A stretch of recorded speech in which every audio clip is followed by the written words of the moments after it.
السلام علیکم ورحمۃ اللہ وبرکاتہ۔ جماعت دہم اور جماعت نہم کے طلباء و طلبات، آج ہم موضوعاتی مطالعہ کا تیسرا سبق علم کی فرضیت و فضیلت پڑھیں گے۔ میں محمد فاروق دی اسمارٹ سکول سر سید احمد خان کیمپس سے آپ سے مخاطب ہوں۔ علم کی فرضیت و فضیلت۔ علم کے معنی ہیں جاننا اور آگاہ ہونا۔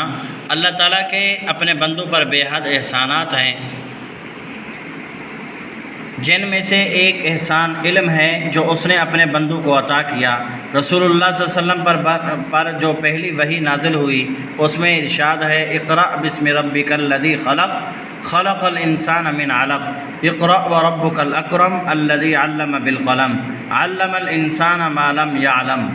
اپنے پروردگار کا نام لے کر پڑھیے جس نے پیدا کیا، جس نے انسان کو خون کی پھٹکی سے بنایا۔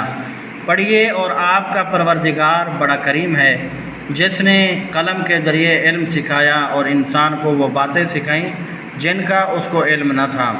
رسول اللہ صلی اللہ علیہ وسلم کا ارشاد ہے، طلب العلم فریضۃ علی کل مسلم، یعنی طلب علم ہر مسلمان مرد عورت پر فرض ہے، اس لیے مسلمان پر لازم ہے وہ طلب علم میں کوتاہی نہ کرے۔ علم کی اہمیت۔ انسان زمین پر اللہ تعالیٰ کا خلیفہ اور نائب ہے، اسے علم ہی کی وجہ سے باقی مخلوقات پر یہ فضیلت حاصل ہے۔ علم ہی کی وجہ سے فرشتوں کو حضرت آدم علیہ السلام کو سجدہ کرنے کا حکم دیا گیا۔ اس سے واضح ہوا کہ علم انسان کے لیے عظمت کی بنیاد ہے۔ نبی اکرم صلی اللہ علیہ وسلم نے اپنے بارے میں فرمایا، انما بعثت معلما، یعنی میں معلم بنا کر بھیجا گیا ہوں۔ آپ صلی اللہ علیہ وسلم اپنے علم میں اضافے کے لیے یہ دعا فرمایا کرتے تھے، رب زدنی علما، ترجمہ میرے رب میرے علم میں اضافہ فرما۔ عہد رسالت میں اشاعت علم۔ علم کی اشاعت کے سلسلے میں نبی اکرم صلی اللہ علیہ وسلم کی کوششوں کا اس بات سے اندازہ لگایا جا سکتا ہے کہ غزوہ بدر کے بعد جو کافر قیدی آزاد ہونے کے لیے فدیہ نہ دے سکے، ان سے آپ صلی اللہ علیہ وسلم نے فرمایا وہ 10 مسلمان بچوں کو لکھنا پڑھنا سکھا دیں تو انہیں آزاد کر دیا جائے گا۔ آپ صلی اللہ علیہ وسلم نے خواتین کو بھی علم حاصل کرنے کی تاکید فرمائی۔ آپ صلی اللہ علیہ وسلم نے فرمایا طلب علم ہر مسلمان پر فرض ہے، خواہ وہ مرد ہو یا عورت۔ اسی طرح آپ صلی اللہ علیہ وسلم نے یہ بھی فرمایا کہ علم و حکمت مومن کی متاع گم گشتہ ہے، جہاں سے میسر ہو حاصل کرنے کی کوشش کرے، کیونکہ وہی اس کا سب سے زیادہ حقدار ہے۔ حصول علم کی اہمیت۔ مسلمان کو علم کی طرف سب سے زیادہ توجہ دینی چاہیے۔ قرآن نے دین کے بنیادی احکامات کے ساتھ ساتھ دنیاوی فلسفہ، تاریخ، غذا اور غذائیت اور سائنسی علوم پر غور و فکر کی بھی دعوت دی ہے۔ رزق حلال بھی اسلام کا تقاضا ہے، اس لیے مومن کو معاشی علوم و فنون سے بھی غافل نہیں ہونا چاہیے۔ بندہ مومن کی عبادات کا مقصد تقوی اور رضا الہی کا حصول ہے۔ قرآن میں ارشاد ہے، انما یخشی اللہ من عبادہ العلماء، اللہ کے بندوں میں سے اہل علم ہی اللہ سے ڈرتے ہیں۔ یہ بھی ضروری ہے کہ جو علم حاصل ہوا ہے اسے آگے پھیلایا جائے، دیے سے دیے کو جلایا جائے۔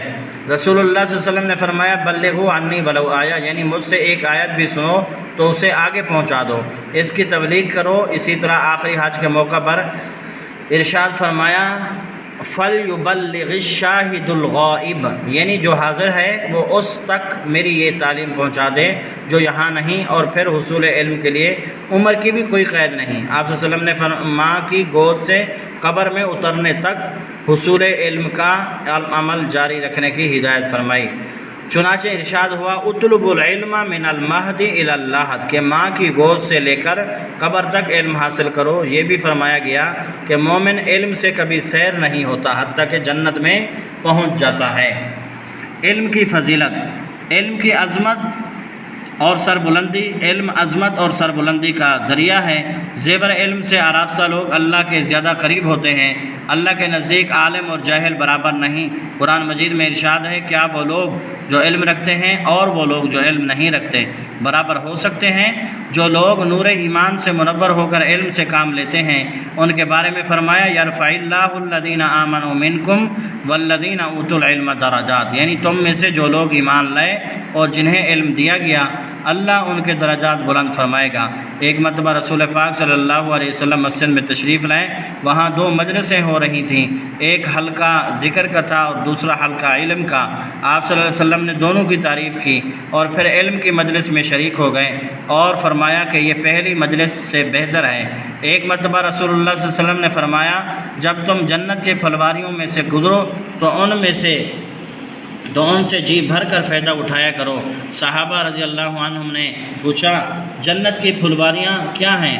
فرمایا، علم کی مجلس سے۔ مندرجہ ذیل چند روایات سے علم کی اہمیت یوں واضح ہوتی ہے کہ علم حاصل کرو اللہ کے لیے، علم حاصل کرنا نیکی ہے، علم کی طلب عبادت ہے، اس میں مصروف رہنا تسبیح اور بحث و مباحثہ کرنا جہاد ہے، علم سکھاؤ تو صدقہ ہے، علم تنہائی کا ساتھی، فراخی اور تنگ دستی میں رہنما، غمخوار دوست اور بہترین ہم نشین ہے، علم جنت کا راستہ بتاتا ہے۔ اللہ تعالیٰ علم ہی کے ذریعے قوموں کو سربلندی عطا فرماتا ہے۔ لوگ علماء کے نقش قدم پر چلتے ہیں، دنیا کی ہر چیز ان کے لیے دعائے مغفرت کرتی ہے، کیونکہ علم دلوں کی زندگی ہے اور اندھوں کے لیے بینائی ہے، علم جسم کی توانائی اور قوت ہے، علم کے ذریعے انسان فرشتوں کے اعلیٰ درجات تک جا پہنچتا ہے۔ علم میں غور و خوض کرنا روزے کے برابر ہے۔ علم ہی کے ذریعے اللہ تعالیٰ کی صحیح اطاعت اور عبادت کی جا سکتی ہے۔ علم سے انسان معرفت الہی حاصل کرتا ہے، اس کی بدولت انسان اللہ اور اس کے بندوں کے حقوق ادا کرتا ہے۔ علم ایک پیش رو اور رہبر ہے اور عمل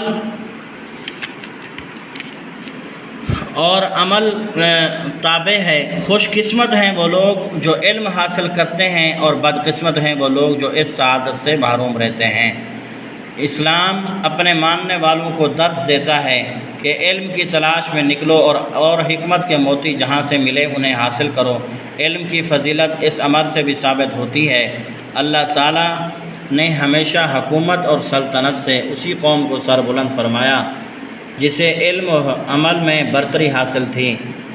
اسی اصول کی بنا پر حضرت آدم علیہ السلام کی تعلیمات کو چھوڑا اور علم کی روشنی سے دور ہوئے۔ آدم علیہ السلام بھی ملائکہ پر فضیلت لے گئے۔